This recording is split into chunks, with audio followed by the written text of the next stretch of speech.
Here. Here. Here. He'll be late.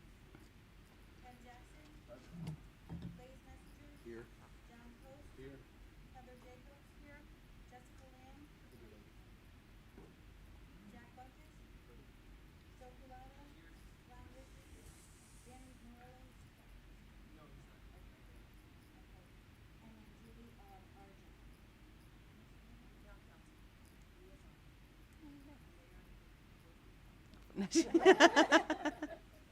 Thank you for coming. Yes, thank you. Hopefully won't be a long one today. Approval of the agenda. Was there any changes, edits to the agenda? If not, take a motion to approve. So moved. Second. All in favor, say aye. Anyone opposed, say nay. Anyone abstaining, motion carries. Minutes from October 16th. You should have all gotten them in your emails. Matt, anything today? I looked at you because you have eagle eyes. This is a compliment. I think you just make the B and M for the photovoltaic system, 1.6 million. It was 1 B. 1.6B, I think was what the note said. Let's get them there. Oh yeah. That was a fun one. Like, I know electricity costs are high, but maybe we should not. That's it. I think I put that in there too. I didn't catch that. All right. I'll take an action to approve the minutes with the change from 1.6B to 1.6M. Big difference. Is there a motion to approve? So moved. Is there a second? Second. All in favor, say aye. Aye. Anyone opposed, say nay. Anyone abstaining? Motion carries. Okay. 2025 meeting schedule was emailed out. Pull it up. Anyone have any issues with any? Oh, so here, before we get into that, couple things. So we're gonna go back to virtual meetings in, I'd say, after Thanksgiving through probably March because of weather and darkness, and it's just I don't like our partners, Joe, traveling at night in cold weather. It's not safe. Safety first.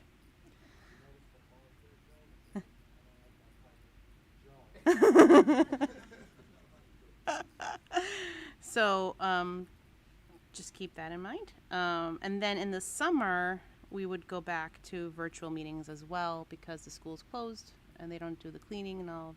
I'm guessing the same thing's going to happen next summer. So. Yep.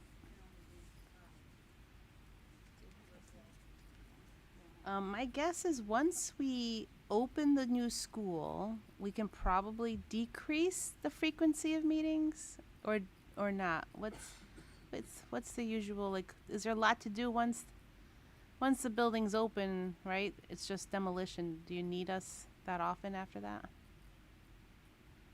I don't think so. Right? It's like once a month.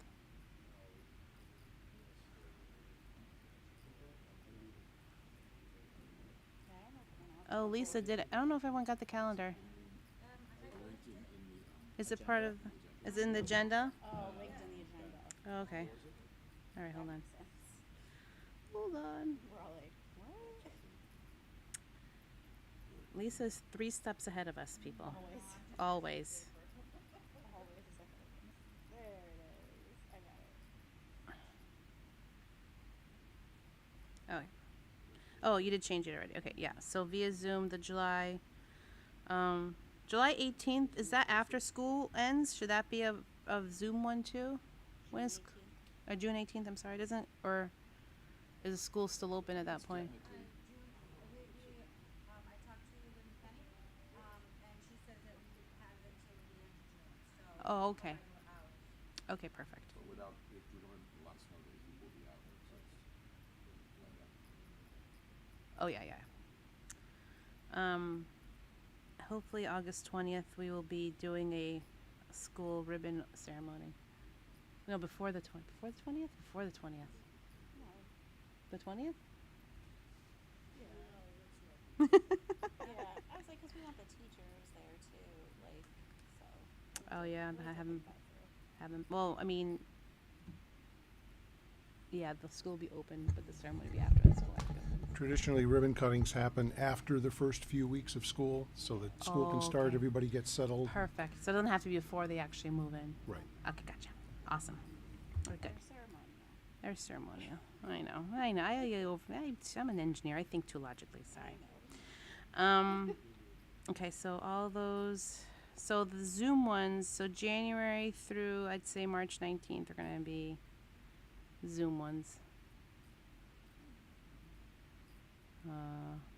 Yeah.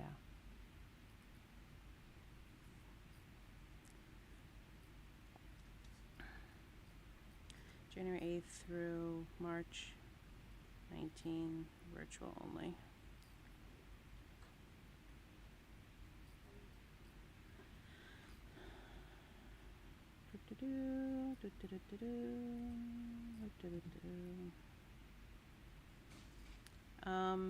And then we don't know, so past August is kind of like, we have the dates in there, but I have a feeling a lot of them will either get canceled or what. Like, we don't know when open houses are and all that stuff, right, for next year.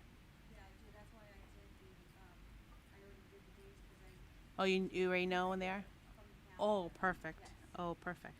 Oh, see, like I said, 3 steps ahead, Lisa. Okay, so Madam I'm Chair, good. I Yes. would keep the meetings on the schedule. It's easier to cancel than to Yes, schedule. no, yeah, that's what I'm saying. I don't expect to have them, but let's keep them on there. Yeah, for sure. Okay.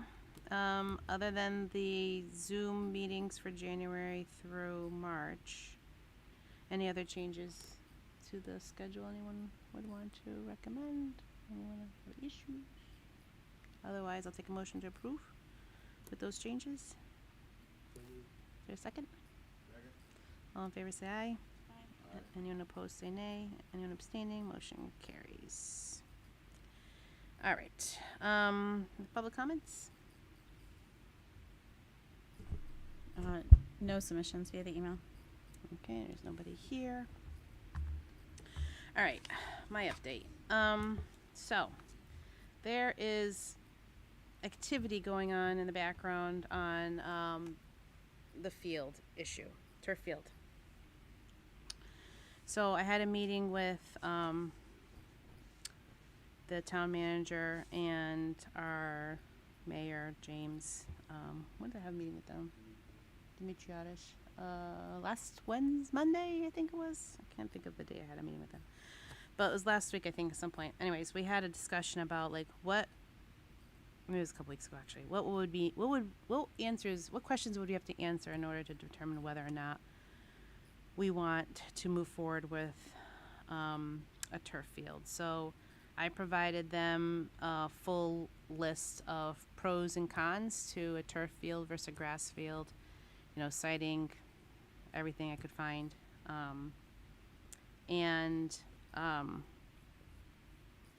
James had asked the town manager to go to our town attorney to figure out if there's any reason why we should not have a turf field based off of the referendum for the project.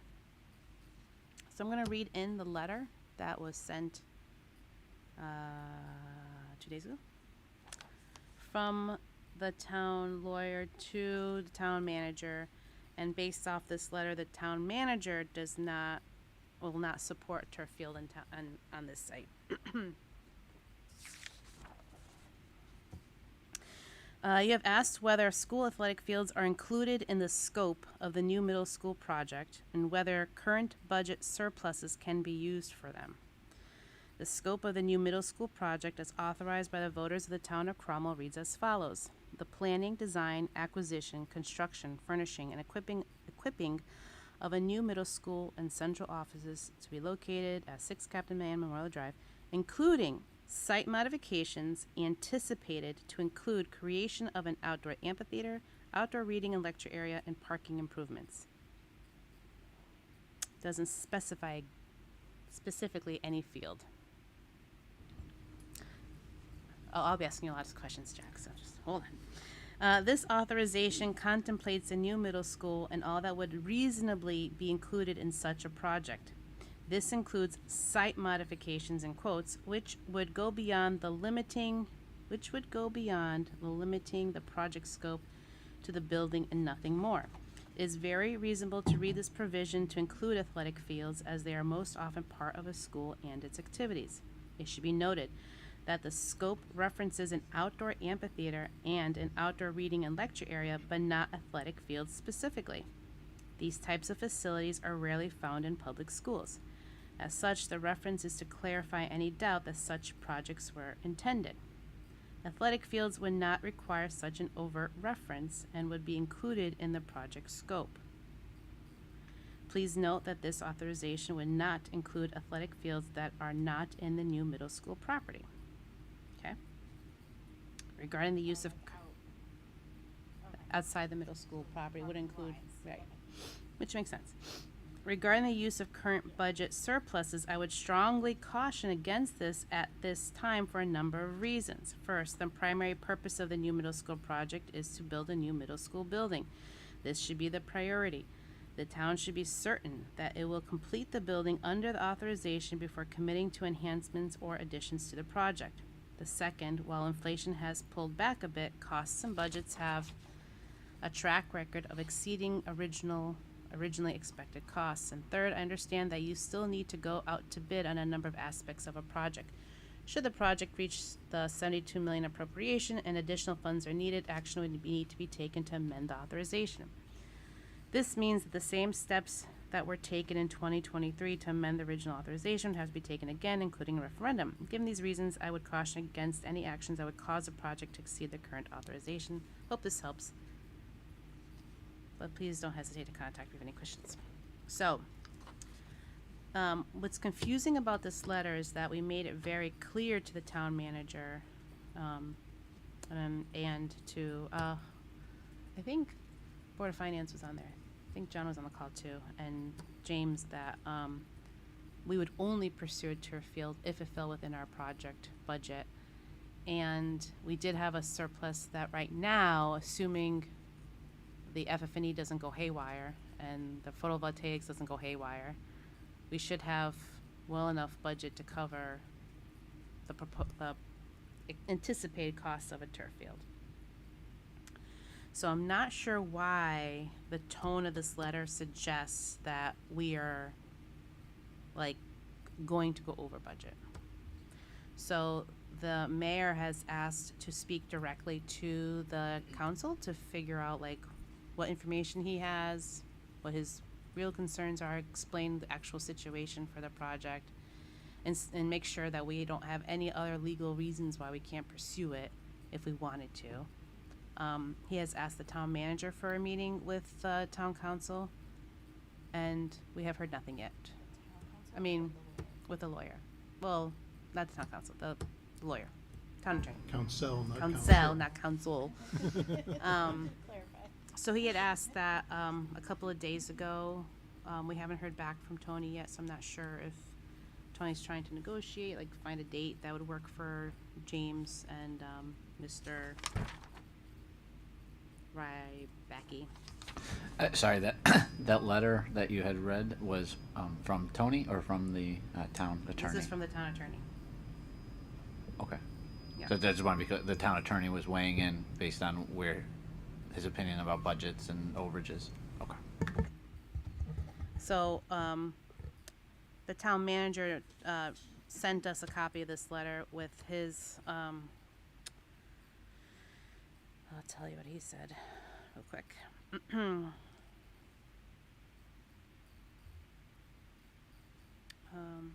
He wrote, I am not recommending moving forward with this at this time based on advice received from bond counsel. See the attached letter. So again, it's very confusing to me because we made it very clear that we had the budget.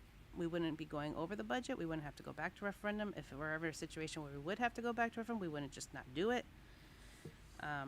So I spoke to James. He's, like I said, he's going to try to talk to the bond counsel and figure out like what the real deal is. Yeah. Just speak into a mic, please. Yeah.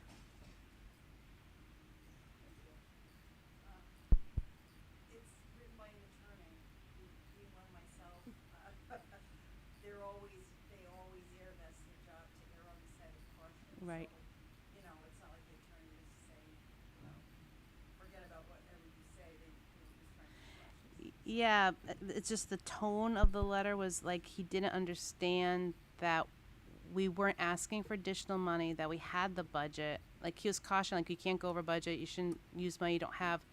But that was never, like that's not the situation at all. So the question to him was, assuming we have the budget, which we do, I think we do. We'll find out in a couple weeks when we have the final bids. Assuming we have the budget, and is there any other reason why we couldn't move forward with it? From a legal standpoint. And then that brought up the question too, because like the photovoltaics, right? That's like a $1.6 million addition to the project.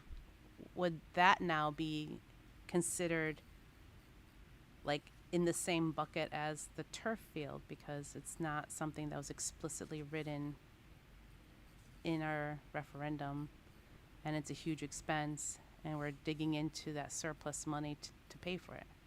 Jack, go ahead, Jack. You set us straight. Okay. What I hear in the reading of that letter is, hey, folks, let's set up some guardrails, not stop what you're doing. I think that the lawyer's tone might be a little strident, as lawyers tend to be. Yeah. But I think the message in general is fields are a normal part of a school, and especially so here because the site of the new building is the former soccer field. So one of the expectations of the project all along was that if we're consuming the soccer field to build a school, when the old school goes away, the soccer field will be replicated. What you're really talking about now is picking your surface. This is not some out-of-the-box creation of a piece of scope. You either put down grass or you can put down artificial turf.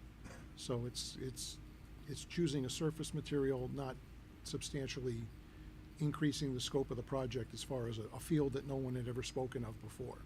So that's number one. So I think I would agree with the attorney that yes, doing a field with turf on top is within the parameters of the project. To the question of the photovoltaics, I believe it was outlined in your ed specs that the pursuit of energy savings measures was one of the aims of the projects. Putting PV on the roof is an energy savings effort. Okay. So that meets the overall intent of the original ed spec. We hadn't detailed it in what we've presented to the state so far. So we will be asking the Board of Ed for a revision to the ed spec, and we'll go to the state announcing another phase of construction, which will be implementing the PV. Again, with the context of funding, the only things left, the only financial things that we don't know about are future change orders, and we're out of the ground. So the scariest part of the project is behind us. And we're about, in the near future, to bid furniture and technology. Once the furniture and technology bids come back, and if we look at the remaining construction to be achieved and do the math and figure out what a reasonable contingency would be for any construction surprises that come along, we can assess how much money you've got that can be invested in things such as a turf surface and photovoltaics. Right now, our bid savings was in the order of magnitude of, what, 3 million-ish? And we've separated that in our master budget away from what was the original owner's contingency. We're carrying a separate line of bid savings so that we can try to hold that aside. If you looked at the current owner contingency as what would handle any surprises throughout the rest of the project, and looked at that bid savings number as the fund for both the PV and the artificial turf, my gut tells me at this point that we can probably afford both of them just in the bid savings without depleting the contingency. Right, right. That's how I understood it too. When we went to referendum, weren't we still considering turf fields as an alternate for both referendums? Yeah. So now, without knowing the specifics of what they're proposing, what if this turf field, do we know what grades it's supposed to support? What grades? Yeah, like are they proposing to make it a high school soccer turf field or a high school football field? It should support a 9v9, 11v11, full soccer field size. It could support high school games if it wanted to. Okay. But it's just for soccer. They're not thinking for football? Enough. It won't be sized for football. Football's bigger, I think, than a soccer field, right? Yeah. It'll be soccer, and I think lacrosse. Isn't lacrosse smaller? I have a slide if you want me to bring it up now. But We but can that's wait- we but can my wait. question If is you- if we were to change this field from a middle school field to a high school field, is that an issue? So it's a middle school field. The middle school teams will get priority on it. On the weekends, when they have chill games will have use of it. The high school teams may get priority on it on the weekends, especially if there's inclement weather, right? The high school teams probably get high priority on the weekends to do their high school games if it rains or whatever. But it's a town asset, so it'll be a town field. But during the school week, the middle school would get the priority. Is my interpretation of that, because it's on Okay. middle school property. I think only the athletic director could overturn that decision, right? Like if he may decide that one team needs to take priority for whatever, like there's a state game or something, they may say, well, we really need a better field for states or something like that. I don't know. Were you also asking from the standpoint of, because football's not in the current middle school Right. curriculum? Yeah, it's not an what I was offering, asking right? is it a legal issue if we were to revise this field to support high school sports instead of middle school sports? Is that a sticking point? It's sized to support. It's a full size soccer field, which is what the current middle school field is, a full size soccer field. So its primary use is for the middle school. It's just like our gymnasium, right? Primary use is for the middle school games, but you have your travel leagues who use the gymnasium. You have other town clubs that use it, so it's not necessarily just for middle school. And the only place that would become, Is your mic on? oh, should be. The only place that, right? Nope. Hello? Yeah. The only place that would become a question is in the reimbursement rate. And building a turf field is already not covered under the Yeah, reimbursement we wouldn't get any rate. reimbursement for the turf So field. whether you build it for middle school or larger so that it can accommodate high school sports, there's no bearing on the No. reimbursement rate because we're already. Paying for it all. Yep. Yeah. Good point. So I think James, his plan was to have a special town meeting to have the town council talk about it, invite the public to provide their thoughts. I mean, not everyone in the town wants a turf field, right? There's parents who have concerns, and there's other parents who really want it for their kids. There are definitely, I would say, athletic advantages for the athletes to have a turf field because most, like Joe, we're talking about this, most neighboring towns all have turf fields now, so the kids are learning to play on a fast field. So their skill level is just a little notch higher, and unless our students are playing on like a Premier League or something, they're not getting that experience. So, I mean, there's a competitive advantage. Is it, there's reasons why parents want it. There's reasons why parents don't want it. So there's going to be a town meeting. It's going to be open to public comments. It's my guess, and then the town council is going to vote if they want to proceed with it or not. And I'm not sure if the town manager's opinion makes a difference in this situation because of the discussions we had tonight. I don't know. So that's all I had on that.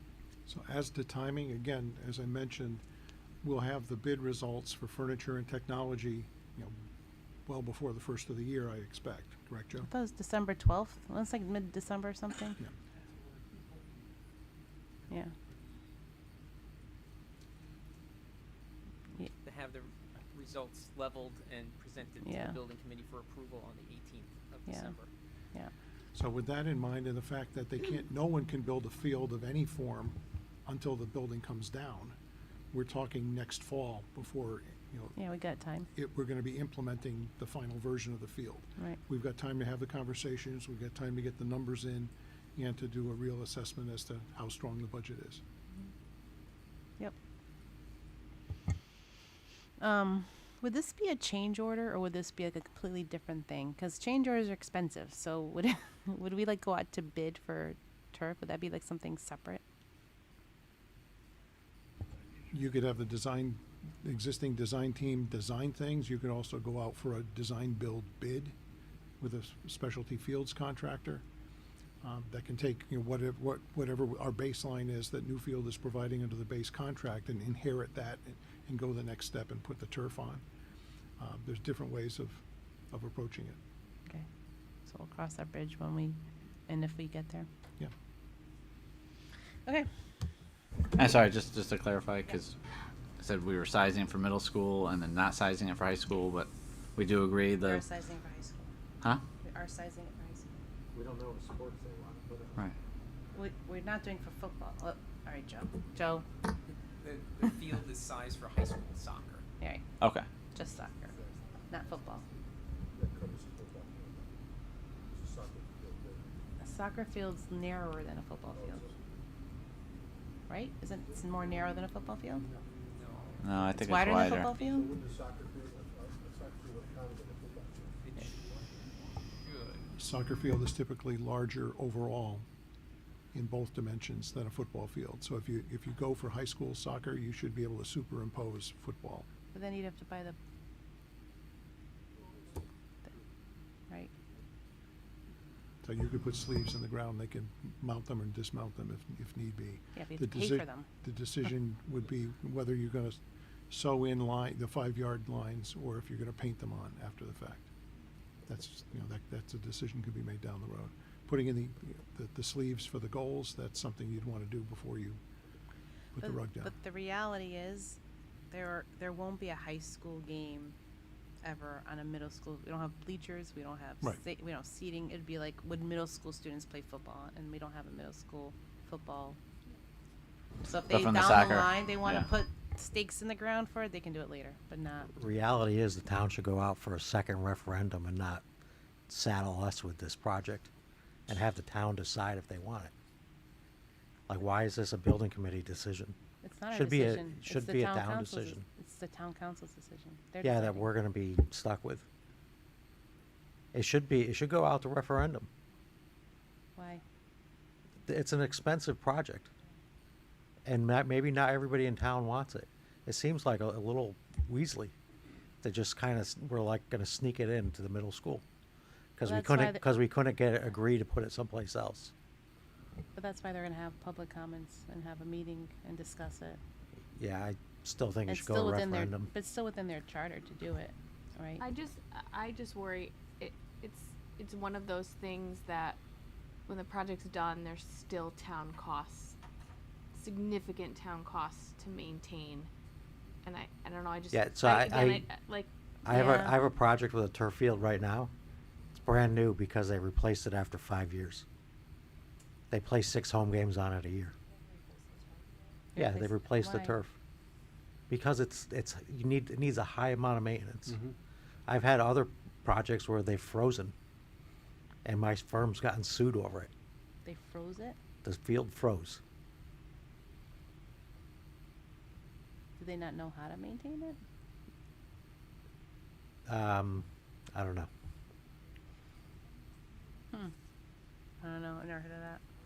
Well, hasn't it already been decided that the high school is playing down at Pearson Park anyway? That's already. So this is not a question about the high school, like, let's not mingle the high school into it. This Okay. is purely soccer, and the towns.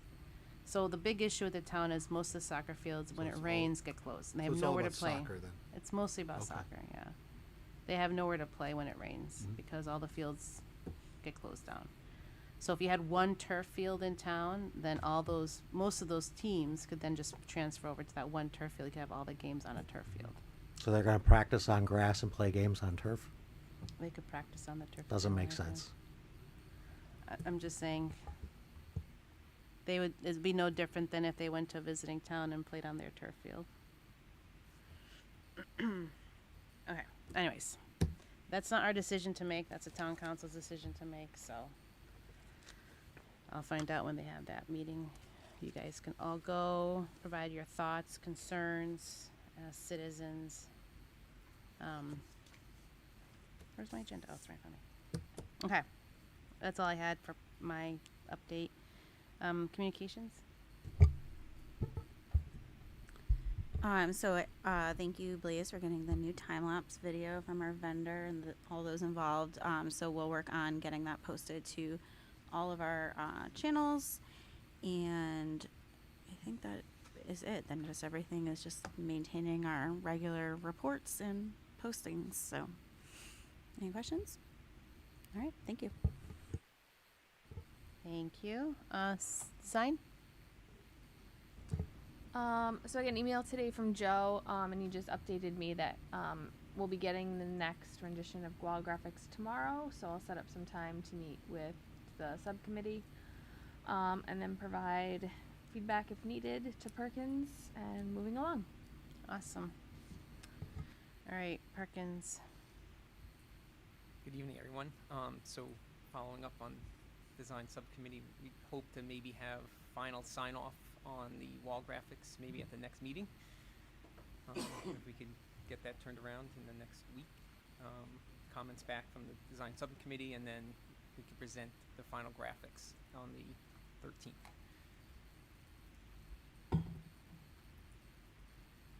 So agenda, we have architect's field report, FF&E update, PV system update, and turf field discussion. So I'm going to skip to that one since it was hot on the presses here. No peeking. So our understanding of the scope in review with Richter and Segan and SLR. So Richter and Segan is the landscape architect, and SLR is their civil engineer. That it would be a turf field with an underdrain system. The surfacing would include the turf infill and perimeter curbing, and then there'd be a drainage system underneath. And that, after a quick conversation with Chris, would replace the grass field and the irrigation system that's scheduled for the multi-purpose soccer field right now.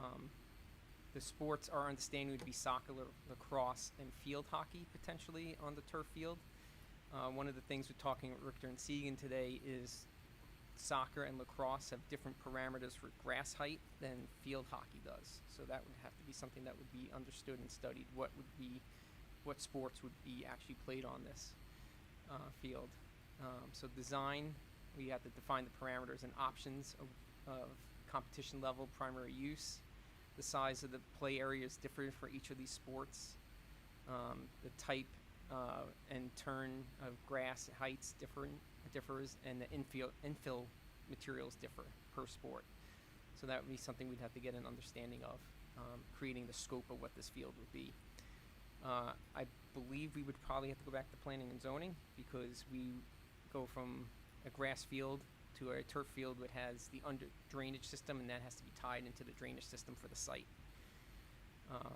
Site prep, we would anticipate, as Jack mentioned, starting in October of 25, and then installation could start mid-March of the field.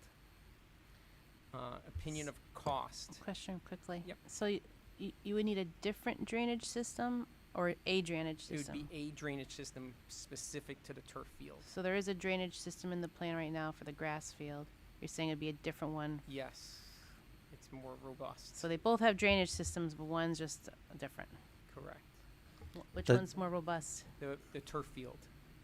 Really? Does it have an effect on our pervious calculation?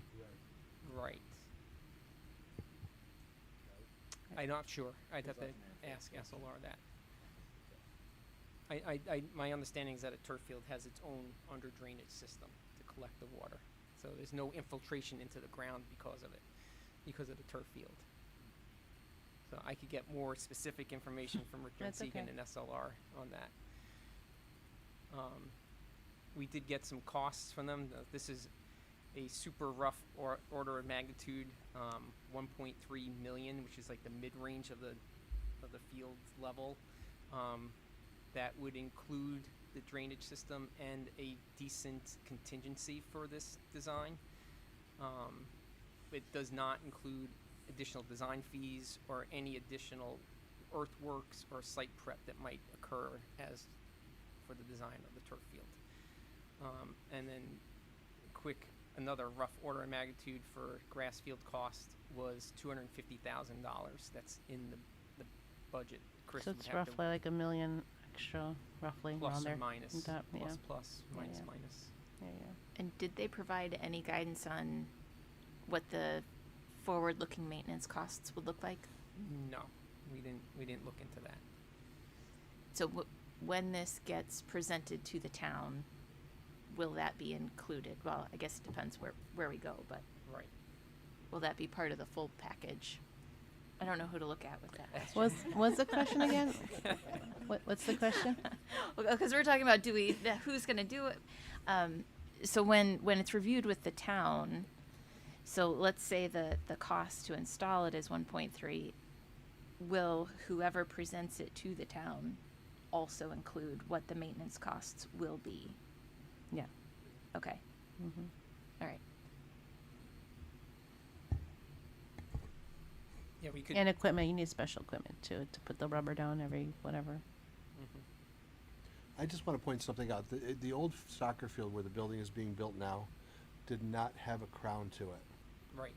So there was a lot of cancellations at that field. This new field will have a crown to it. Yes. It will be much better drainage than the old soccer field. So Theoretically, I yes. just wanted to make that point, that's all.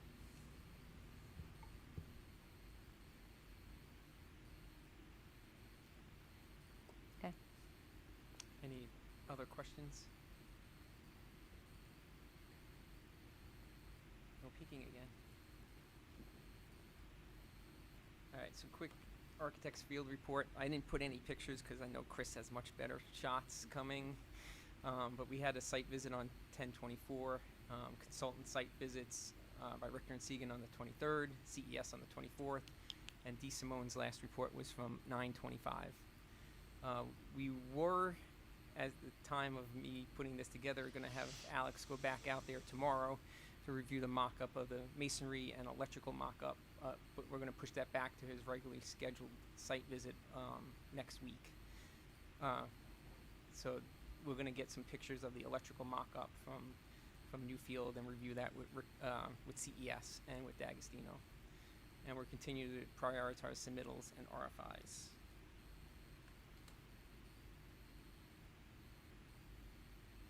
Quick FF&E update. We've completed our lengthy and multiple PCR reviews with the state. We're currently awaiting for the approval letter, barring any further comments from them. Not sure when that will arrive. And then for the furniture, we're, I believe, awaiting for sole source letter approval. That's being done by Kermit versus Andrea. It's a different reviewer. And we're waiting to hear back on those as well. When do you need them by? By Friday would be ideal, but we'll have to make it work if it's later. We really want to get the bids in and approved by the 18th. Is there anything you can do with, like, assuming you're gonna get the letters, like proactively work on whatever bid documentation you can put out? I think we have all the bid documentation prepared except for maybe the The newspaper posting. alternative, if the sole source letters become an impediment to bidding, the alternative is to revise the bidding scheme and take those items that were gonna be sole source, make them a closed spec, Mhm. you know, one brand, but not one vendor, so to speak, and put them out to bid, which would require a little bit of documentation to the state to get that on record. But if, you know, rather than sit and wait for a letter that may not come for weeks, that would be the alternative. And we're anticipating 2 separate letters, one for furniture and one for technology. So those sole source review won't hold up the furniture review. So at some point, we have to, like, give up on the sole source, right? Is there a date, or is there like a drop dead date for that? In speaking to Emily this morning, she said that the team's internal cutoff date is Friday. If it's not by Friday, then we have to have that serious conversation. But the place that we are intending to sole source to, would they also be one of the potential bidders anyway? Yes. Okay. What's the harm in just going to bid? Like what's driving the sole source? Potentially getting different systems than what's currently being used in the town. So the middle school might be on a different 'Cause you have to phone go the lowest system bidder? or a different, right? No. I heard same equipment, different vendors. You'd still have to get the sole source approved for the manufacturer and for the equipment. So we're seeking for both the equipment and the integrator on these items. So you could eliminate the integrator. That might speed up the review of the sole source. If both get rejected, then we'd have to be fully bid. Jack, have they changed how they do business? Okay, sole source in the traditional sense means I'm going to company X to get a specific product. Closed spec would be, I want a Ford pickup, but there's a lot of dealerships that can supply my need. I'm So familiar. We've done both. it is a little bit different, but we still need to get some level of approval from the But state. We've done both with the state. Yes, Over the years, we've done both, sole source and closed spec. and closed. Yeah, but again, you know, the choke point is getting through that review with Kermit. And it's in Kermit's hands right now? Okay, Has been, yeah. thank you.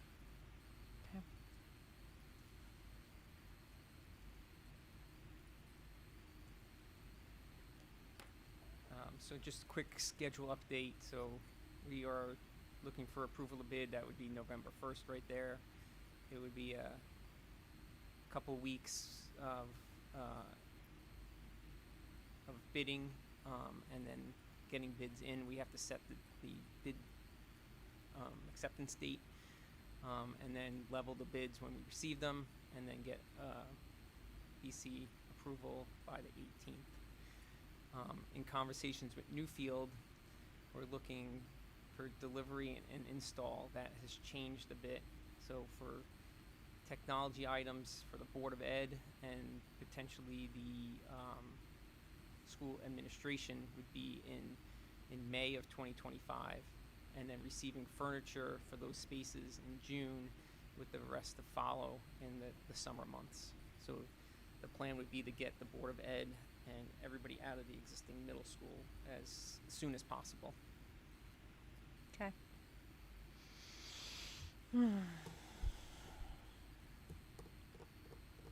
Quick PV system update. Met today with CES and DeSimone, so this is a little smaller than it looks on my screen.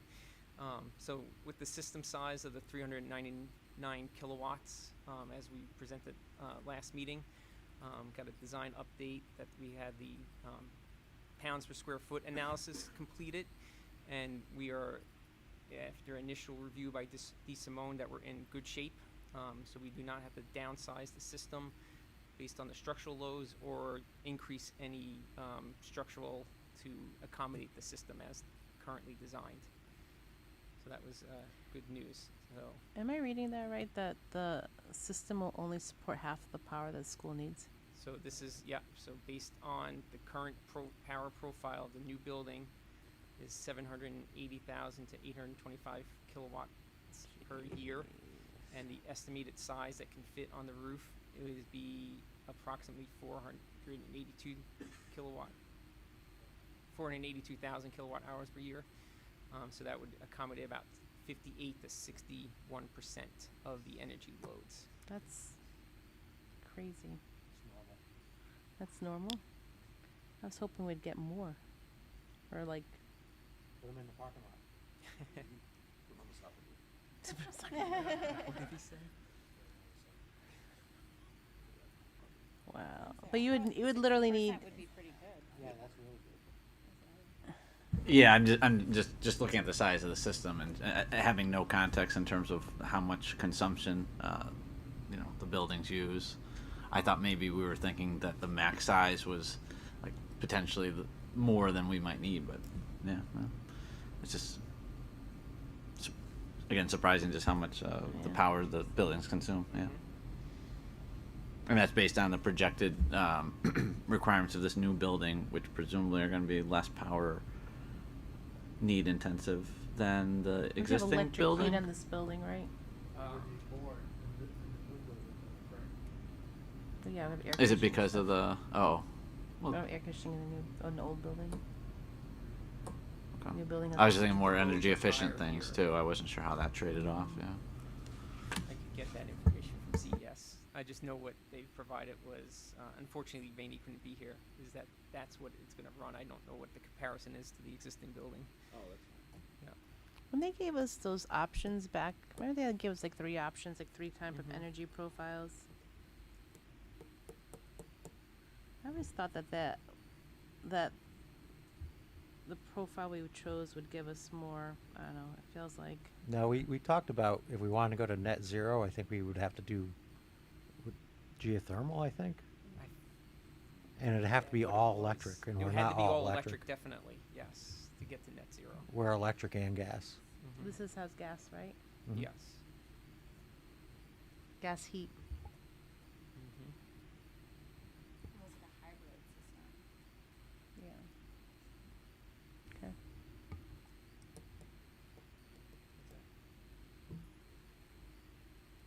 All right. So we also had some questions that went back and forth about incentive programs. So for CT Green Bank, we requested some additional information, CES did, to understand what their requirements are for the system and how that might impact the design.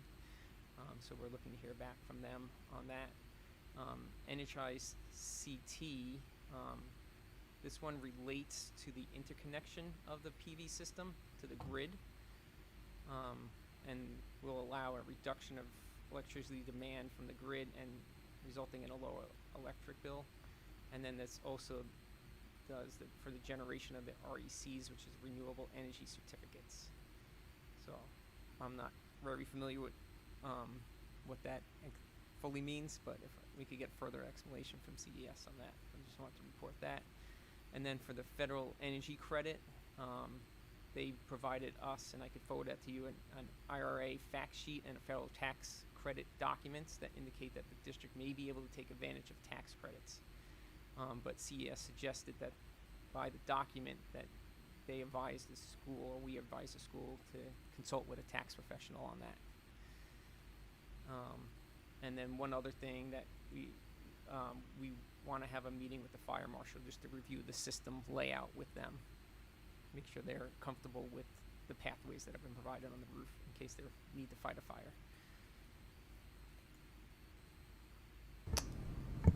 And just a reminder of what the layout was, or is initially designed to be. I think I had asked this last meeting. We there's, I don't know, Jack, if you've been involved, or Newfield, or you, Joe, but if there's been recent schools that have, put on a system, a very large system, and they've done the, pay for it model, we can consult our own tax advisor for sure. But is there a way just to confirm with them? I mean, that federal tax credit I thought was meaningful. Right. So could we just ask them? Did they have any issues? Were they able to get it? A different district? Yeah, anything. Yeah. Yeah, I haven't Within been Connecticut. involved with one in a while, so I'd have to check around the office. One of my other clients is pursuing a system on one of their high schools. I can ask that question if there's some integration with the tax credits. See what they're doing. Yeah, because I think even just with the numbers you have on that prior slide, we can just try to do a cost-benefit analysis, and I think it'll show that the math makes sense. It might just be good to have that on hand, particularly for the Board of Finance. I think they wanted to have a sense for, hey, it's 1.6 million up front, knowing that we're going to have energy savings. Can we, kind of quantify that? Putting it I think further we in can. context, this is something that's eligible under the school construction grant. So the face value is 1.6. The net cost to the town would be after the state subsidy. The state school construction grant percentage would come off the top. So it's reimbursable. Oh, then maybe I misunderstood. Okay. Yeah, I think I did misunderstand. Did everybody was aware of that? It's reimbursable. Yeah, I don't know. And then you It- get tax credit on top of It's that. reimbursable. There is language, I can pull it up and send it to you, Rosanna. There is language that's allowing the use of federal funding to be part of the town side of a project. So after you get your reimbursement, in days gone by, they used to say any other funding would be subtracted off the top of the top line value. Yes. Now, including to the point of the energy rebates from Eversource, they're allowing those dollars to be used by the owner to pay the owner's share. But there is language about the federal dollars being able to cover that as well. Yep. So Okay, the that's net, good. net cost to the town is not 1/6, it's less the reimbursement rate. Less the. At the very beginning, it's about 800,000, and then there's more. There's opportunity for more incentives and more reimbursements Yeah. based on other programs that are out there. Yeah. Okay. Oh. I'll reach That's out great, yeah. to the Yeah, the federal tax to, credit is to- the one to that the I'd be fellow most we're working interested. with from Yeah. Eversource on the incentive program, and let them know have you been talking to Charlie at all? We have. I haven't actually talked to him in a while, but there is the Eversource rebate that we're seeking. So I could follow up with CES on that as well.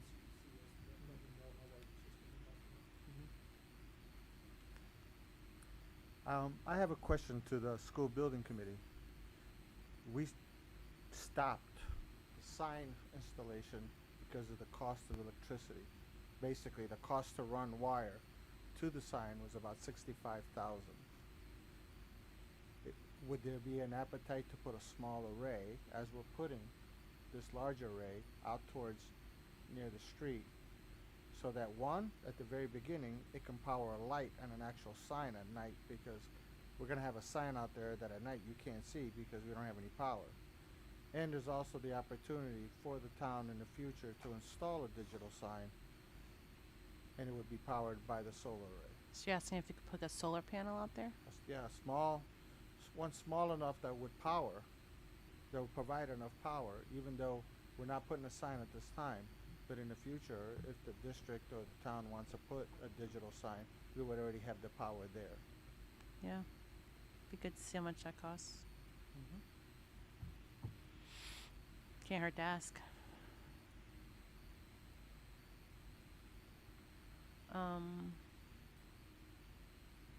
Okay.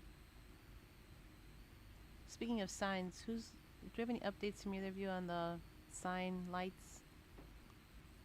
Is that you, Chris? It's in Chris's court right now. Okay. Yeah, it's in my court. They were having a problem getting the digital controller cost for the actual lighting, which would integrate with the photo cell that's already included in the project to make sure it goes on and off and is programmable to whatever times you want it on and off. Once they get that component of it finalized, then I can present the option 1 and the option 2A to you guys. Okay. So we worked out a schedule with CES today.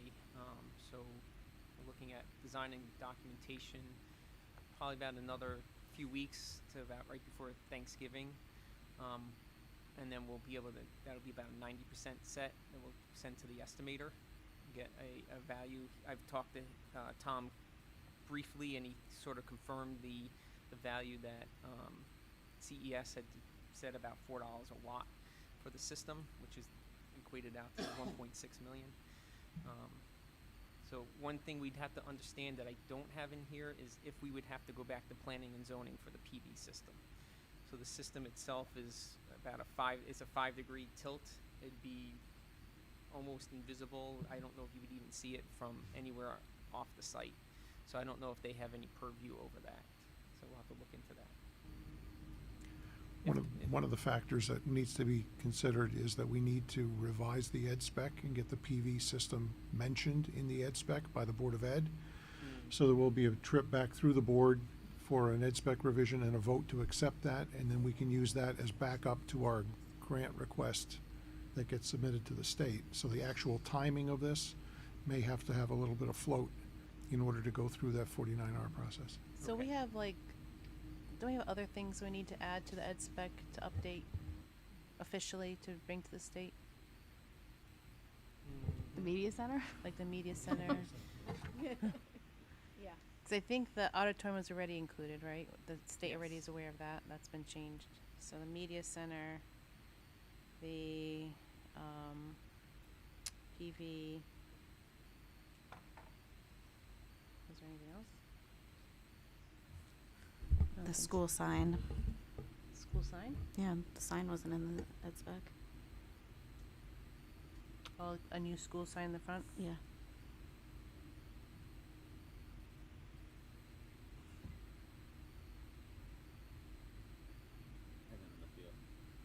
And then on the field, but maybe that's. Right. But it's not like we only have one more. So if we went to the option. state with these changes and like, let's say in March, town finally, let's say they decide to go with a turf field, is there any reason why we can't go back again? Turf field is not reimbursable, so. So the and state doesn't so care? If you do something that's not in the ed spec, the worst the state can say is, I'm not gonna pay for it. Gotcha. They're already not paying for the turf, Yeah. so I would not be Bother. concerned about that. Okay, and when do you need the when do you need the Board of Ed to approve the change? Next meeting? If we could get something moving in November, that would be ideal. And then finalized by December, and then for you to Right, get that would ready to push submit. this all out. And then also if we had to go to P and Z, that would push this out a little further. So we're looking, based on this, we would have been looking for bid approval in beginning of April, but that might push out further. And we've got to have a meeting with Newfield to see, to work out when we can install and work with their schedule on that. So there's some lighter areas, so this install could shift in here. The building is supposed to be completed in August of 25. And then in conjunction, I think we're looking at tonight a proposal for the interconnection application to Eversource that is typically done by the contractor that's awarded the project. But CES is able, if it's approved, can start that application process now and gain some time from Eversource. And that application process to get approval to charge the system is some length of time that's to be determined. But the sooner you start it, the better for the project. Okay. Going back to the ed spec, was there something about the amphitheater that needed to be updated too? Lights. Oh, solar lights? I don't think that's. No. Okay. Where are we with solar lights on the amphitheater? I have to look into that still. Okay. Put it back on the list. The list. I have one other thing on the list with the field, but I have to get CES to look at. You had asked if we could look at netting along the property line. Yeah. So I have a good example for them, and I have to send that to them and get an opinion from them. Okay. You don't want kids to jump the fence. It's more. Balls going into neighborhoods. Ron, are you gonna talk to Stu about having to go to planning and zoning for the photovoltaics?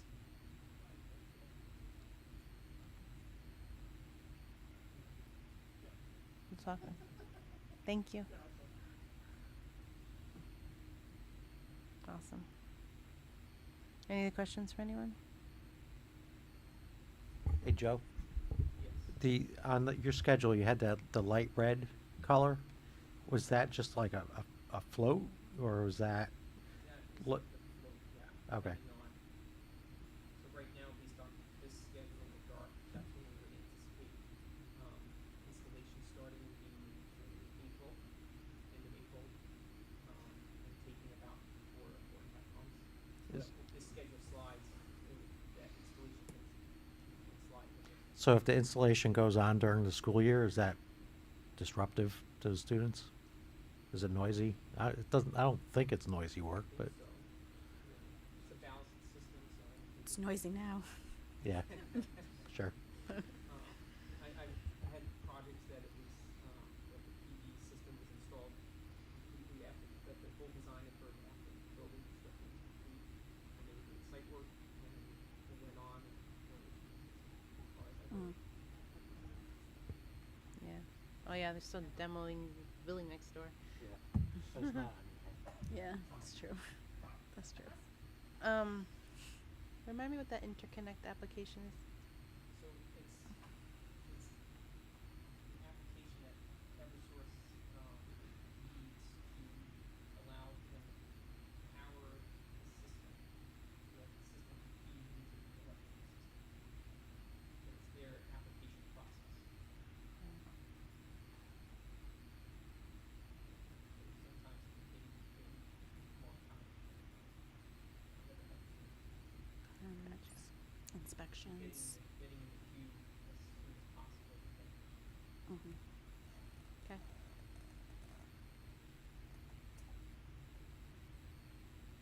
Okay. All right. Next. Any-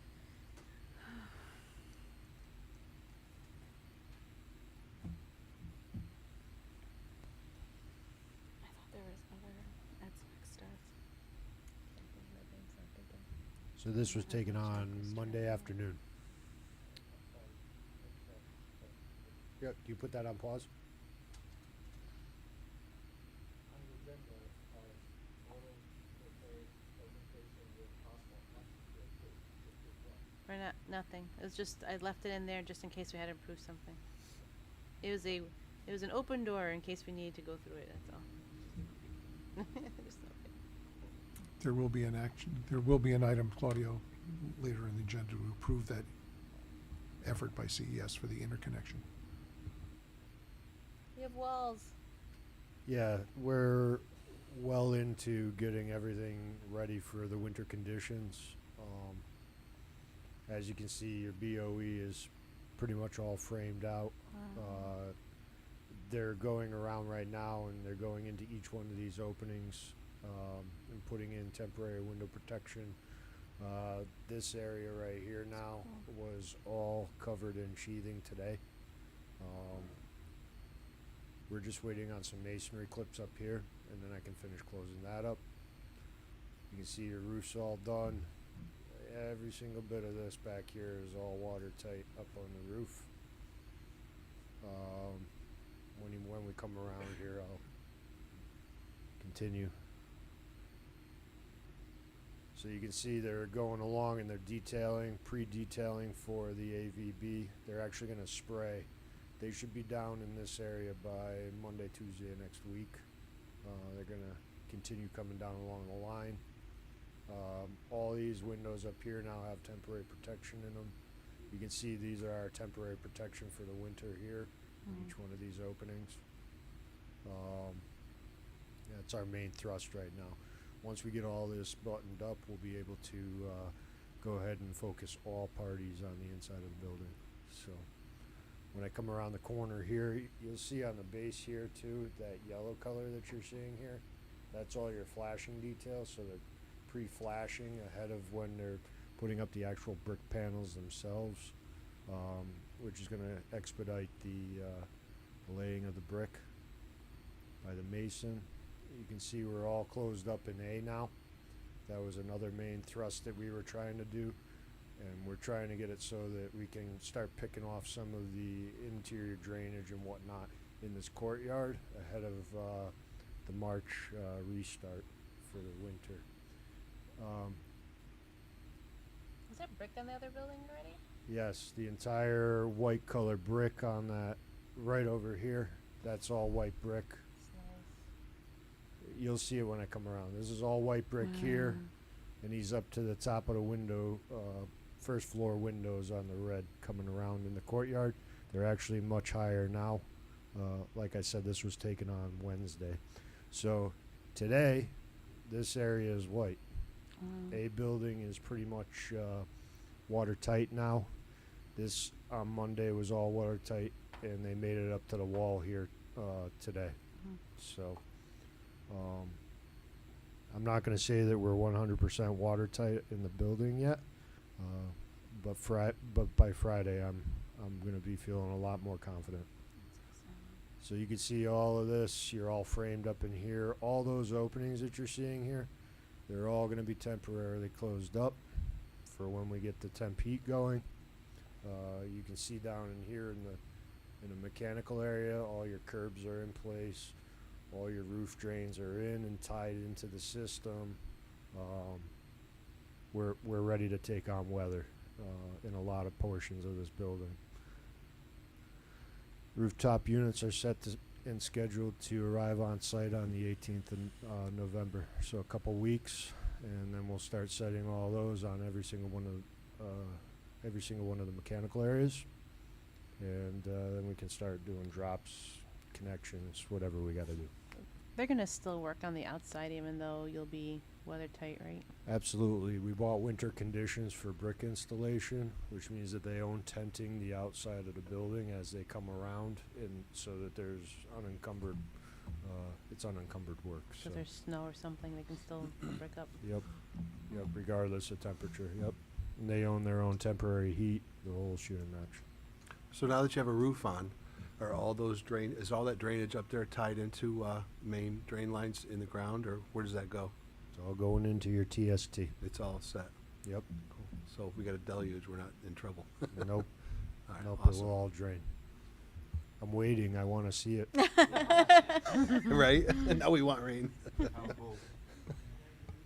Well, actually, I was asked the other day to go check out the monitoring well in the TST, and it's bone dry. So at this moment in time, the water level is below the 139.5 that we had originally thought, and it's more probably like 138, 137.5. So the water table has gone down significantly. That's exciting.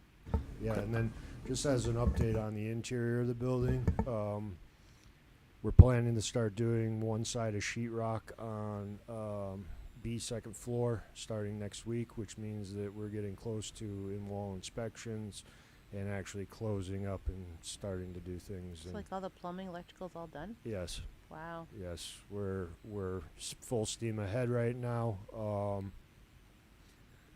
Coming down into B right now, we started all the framing obviously in the two-story building. We're down in here right now framing out interior walls and the media center and everything right now, and then we're gonna hop the wall and we'll start getting in. Your kitchen is actually coming along very nicely too for in-wall rough. Inspector's very happy with our contractors and their quality of work. That's helped us out immensely, obviously. I have a dumb question. Go ahead. Why do we put temp windows in and not just the windows?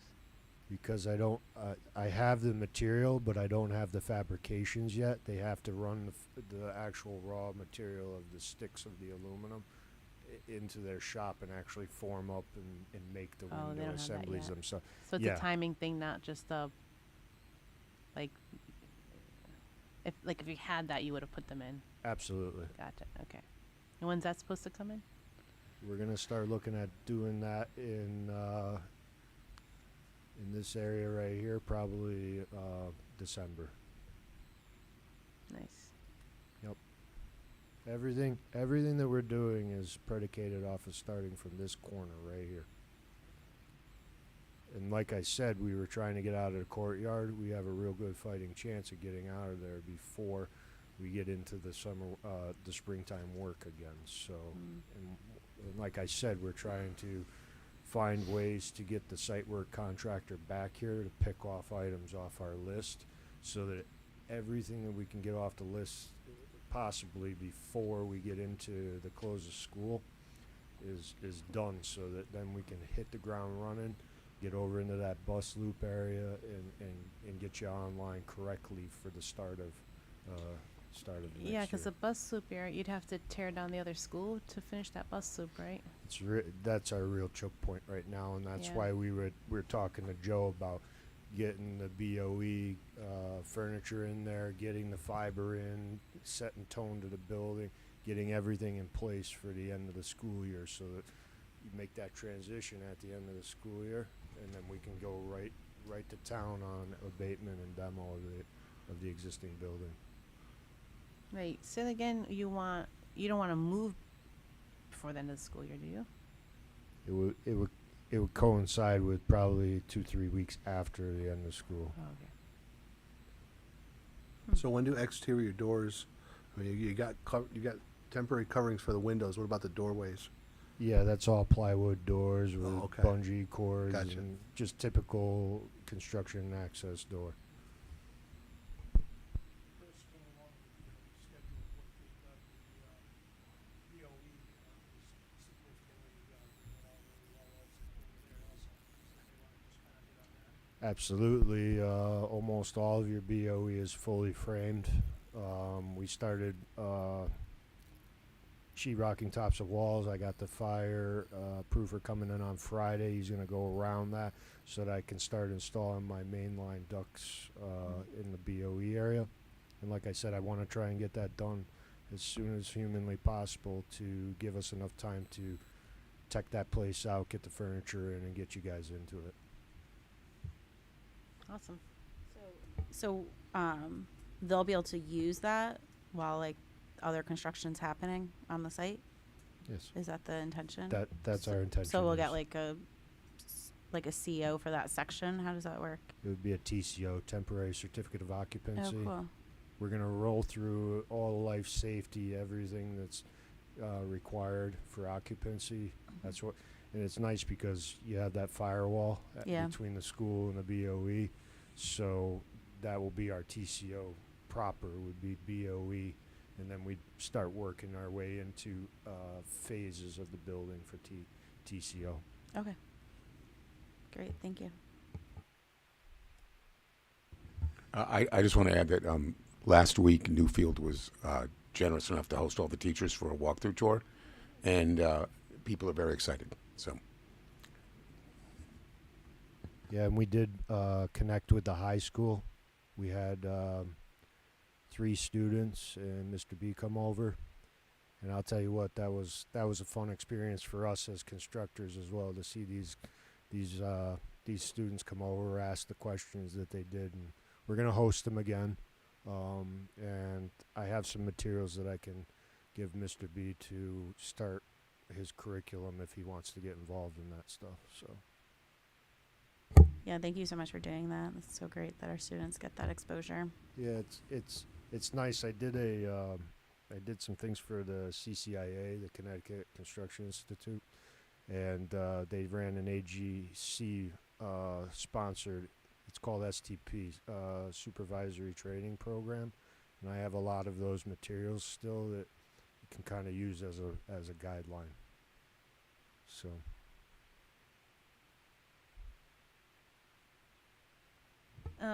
Anything else, Chris, from your end? No, I mean, the team's been working really well together. We're coming along very nicely. So The easement. You want to do an update on the easement stuff? yeah, so Rosanna gave me a call today to ask me about that. From what I understand, and I believe that you know about that too, is SLR was able to give all the information to Eversource. Eversource acknowledged the receipt of that, so now it's in Eversource's court to give us whatever else we need. Okay. I appreciate all the help on that, everybody. I don't know if the committee is aware or not, but Newfield also has a couple of intern college kids working on site with them, and look like they're doing a pretty good job. Yeah, they're tearing it up. We have them out there taking pictures for us. We have them out there chasing safety, chasing daily paperwork, just doing all that legwork of making sure that our procedures and protocols are in place and everything's working the way that it should. And knock on wood, it is. So, absolutely. All right. Thank you. Moving on. Arcadis.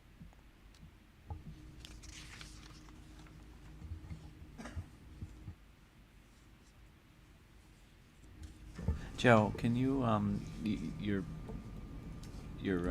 presentation? Could you send it to Lisa to send out to the committee this Yes, time? I think I owe you the last one as well too. I'll PDF them tomorrow and send them over. Okay, thanks. Chris, send the clicker down.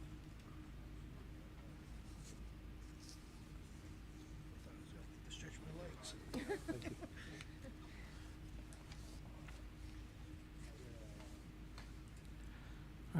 we've seen the,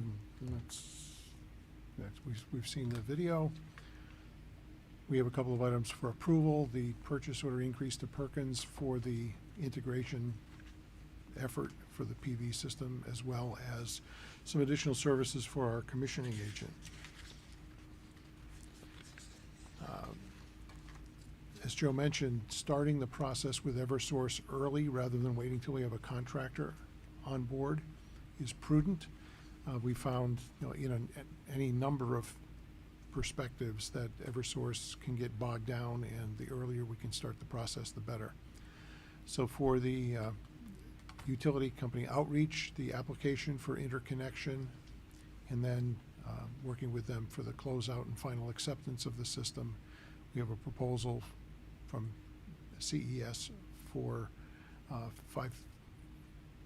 CES and Perkins with their markup, $5,750 split as shown there, $54.80 for the middle school, $270 towards central admin.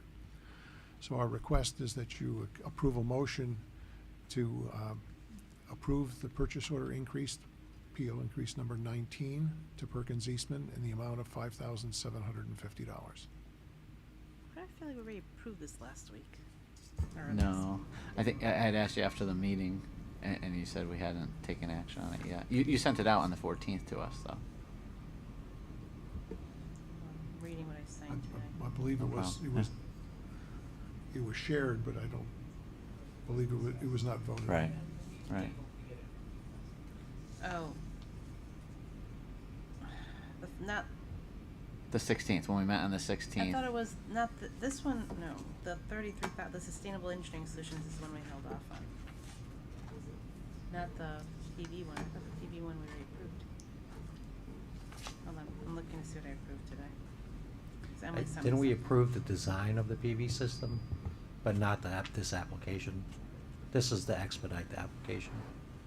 And then can I assume, like, this we would have had to pay for at some point anyway? This would have needed to be a task that the contractor would handle, so it's a pay me now, pay me later situation. It's required either way. What if, for some reason, we decide not to move forward with the PV system after estimates or something? This would be, any effort they made to put the application in would be stranded cost. But you're already paying them for design, so if you stop the system, you've spent more on design than you'll spend on the application.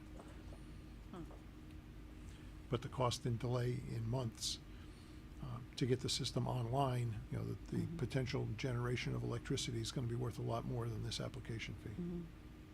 Yeah, so will there be we'll have a formal vote to move forward with the system as a change at some future date? And this is just front running that a little bit? Yeah, Yeah. Okay. this is just the design work. All right, I'll take a motion to approve I can't see. That total amount on the screen. Oh, 5750. Thank you. I just can't see. I know, but I'm not even gonna break it down. I'll make the motion. Thank you, Matt. Thank you, please. All in favor, say aye. Aye. Anyone opposed, say nay. Anyone abstaining, motion carries. Okay, the next item is an increase, purchase order increase number 2 to Sustainable Engineering for building envelope testing. The scope of work that they proposed on did not include conducting pull-off tests to make sure your air vapor barrier has bonded properly, and it did not include leakage testing on your windows and storefront areas.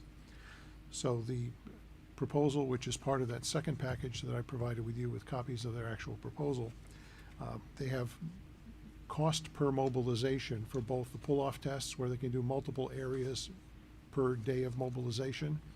In discussing with Newfield, we believe 4 mobilizations for pull-off tests will be adequate. And similarly, for the leakage test on the windows, we're going to test one of each type of window as they're starting to go in to make sure that all the detailing is established, that we can be confident that the installer will do it in a leak-proof fashion. They can do 2 different types of window per day, We're talking about 4 mobilizations for that effort as well. If there are retests necessary, it would be my perspective that we ask the installing contractor to pay for the remobilization, for them to retest if something fails. So right now, the dollar value that's before you, $33,320, includes 4 trips for air vapor barrier testing and 4 trips for fenestration testing. And it's split between the 2 schools as broken down. Is this gonna be the end of it, or are they gonna come back asking for more money? We don't anticipate more. I mean, do we have 4 or do we have 5 mobilizations for the windows? I think with the anticipated installation schedule that Newfield discussed with us, we're thinking that 4 mobilizations should be adequate. On the outside, maybe a 5th. That's another $5,000 or so, but we believe that this should be sufficient. And why weren't they included in the original? It was, I couldn't tell you, I didn't do that RFP, but that level of detail on the envelope testing was not included in your scope of work. I remember us talking about it, but that was 2 years ago. I can't remember the detail from that. You don't far back. remember details from 2 years ago? I remember talking about window I remember it was 2 years inspections. ago. I remember Ken asking about envelope testing. That's about it.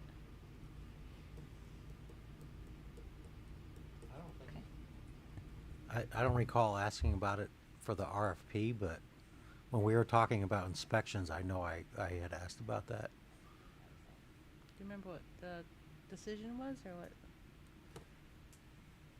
Like why No, they it wouldn't, included it was, I think it was when we were talking about the statement of special inspections, if this was included on there.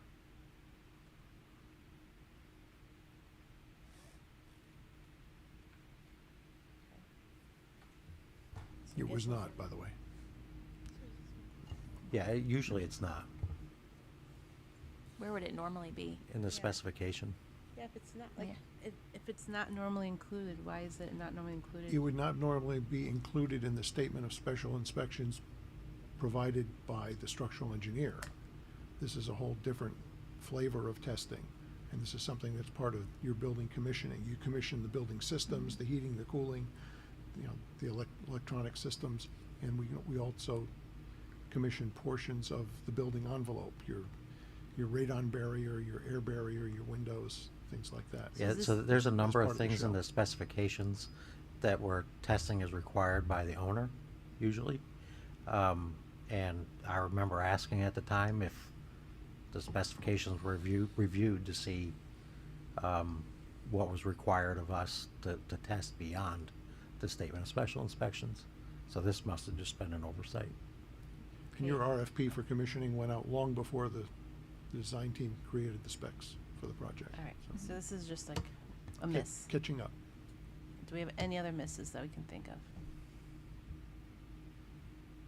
For inspection? Known unknowns versus unknown unknowns? I don't like surprises, so if we can hash them all out now, it'd be good.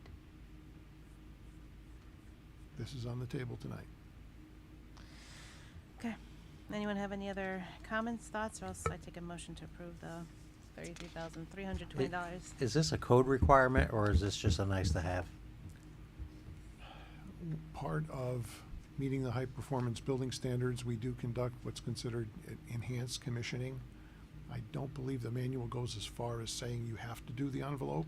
It's the prudent thing to do, and especially if we turn up any of the installation process that's resulting in air or water leaks, we want them to catch it here at the early stages, fix Yeah. it, and then make sure we're installing it correctly. I have heard of other new schools having leaks, so.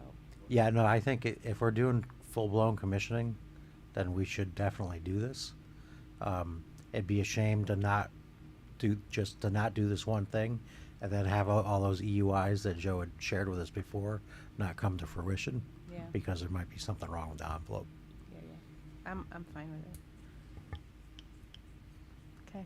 Any other comments, thoughts, questions? Otherwise, I'll take a motion to approve. Second? Second. All in favor, say aye. Aye. Anyone opposed, say nay. Anyone abstaining? Motion carries. Before we move to the invoices, last time we talked about increasing the PO for For Tri-State. Tri-State, and Yes. Emily was going to bring additional information to this We, meeting. there was a little bit of a delay with Tri-State being able to get the information back to us. We've had it for today, but we haven't fully vetted it, so it wasn't quite ready for prime time. The intent is to discuss it first with the change order subcommittee and then hash out any questions there. Is that gonna be brought up tomorrow? That- I didn't look at your list, You don't think Chris. so? It- Thanks, Claudia. Go Yankees. Oh, ouch. 3-0. Yeah. I was gonna ask you, Jack, can you send a copy of that to me? Yes. Thank you. Yeah. So it may not be on the agenda for tomorrow's change order meeting, but we will vet it. We did go into detail with the owner of Tri-State. And he says, but my proposal was for $200 and some odd thousand. I says, yes, but then I went through the process of how we did a leveling exercise with the quantities, because the other proposer had like a $60,000 budget of presumed number of tests. So as you could see that, now that we're into it, we gave them an initial purchase order value and figured we'd catch up once we were deeper into the project. Now is that time to scope it out. They did meet with Newfield, went over the areas and types of work to remain, and put their projected number of tests to that number. Okay. So there will be a proposal for a PO increase for them. Right now, their billings to date exceed what's in the original purchase order, so they're motivated to get this on the table and get approved as well, so they can get paid. Okay. Speaking of getting paid, we have one invoice before us tonight, and that's for the period ending September 30th for Perkins Eastman. The total value of the invoice for construction administration services is $45,670.02, and we ask your approval. Okay, take a motion to approve. Is there a second? Second. All in favor, say aye. Aye. Anyone opposed, say nay. Anyone abstaining, motion carries. Thank you. Is that it? That's it. Awesome. All right, anyone have any other comments, updates, announcements? Yes, the last meeting too, we talked about move services and if there would be a proposal for that. Yes.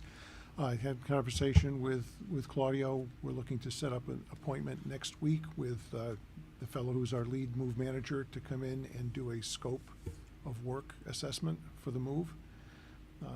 Any information that we can collect, for reuse, so we can understand how many things beyond curriculum have to be brought across, will be an important part of that conversation. So our lead on move management, Tom Beebe, will be in touch with Claudio for an appointment.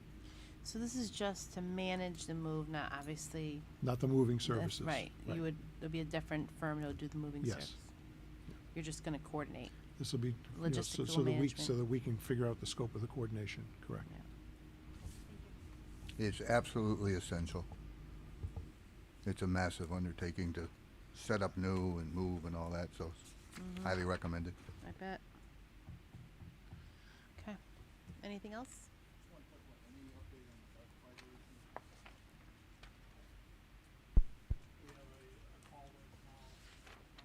I can't hear. Yeah. Tomorrow morning, 9 o'clock call for dark. Did I hear dark fiber? What's that? Yes, that's for the interconnect of all your schools within this. Oh, yeah. You're gonna use CMS as your hub for all of the rest of the district, so. What's the issue with this dark fiber? Entrance location.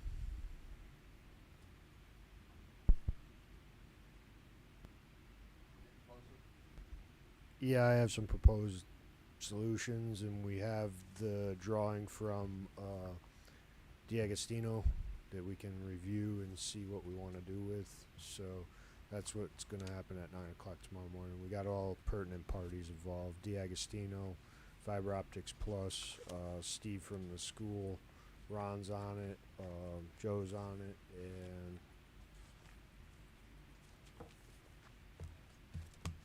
Nick. I gave him a call. We got everybody we need. All right, anything else? We're done.